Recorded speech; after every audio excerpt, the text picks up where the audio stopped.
जी प्यारे नाजरीन, इस टाइम मैं 26/4 ज़िला उकाड़ा वो अंदर मौजूद हाँ और एक दरबार पाक से मौजूद हाँ। इस दरबार पाक की स्टोरी कुछ इस तरीके है कि ये जड़ा है ये फौज का इलाका है, फौजी एरिया है।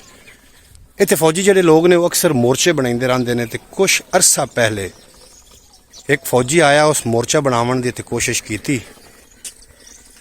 तो जनाब जो उन्हें मोर्चा तैयार किया तो वो ना यह दरबार जो थोड़ा नज़र आ रहा है इस एक जनाब जिहड़ा है एक किसी इंसान की ना लाश बरामद हुई।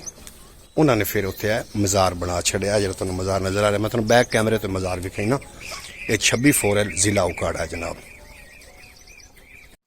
यह दरबार पाक है जो तुहानूं जिहड़ा नज़र आ रहा है।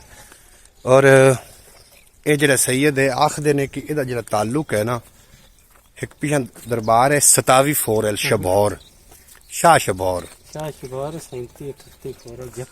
जी 37/38 जखड़ाना शाह शबौर दरबार है। उत्थे इस दरबार का ताल्लुक ओहदे नाल भी है।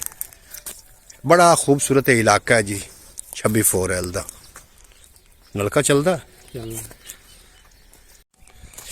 यह जी एरिया तुसीं नज़र तुहानूं आ रहा होना, ये फौजियों का एरिया है। इत्थे मोर्चे बनते हैं और जो यह दरबार है ये है जी सैयद पीर शोले शाह सरकार। आखते ने कि कोई पुराने कदीम जमाने की गल है कि फौजी जो इत्थे मोर्चा बनाने लगे तो उतों दरबार बरामद होया। उन्होंने फिर इसकी तमीर शुरू कर दी, तमीर हो गई। तो बाकी का नज़ारा भी थोड़े नाल शेयर करते हैं।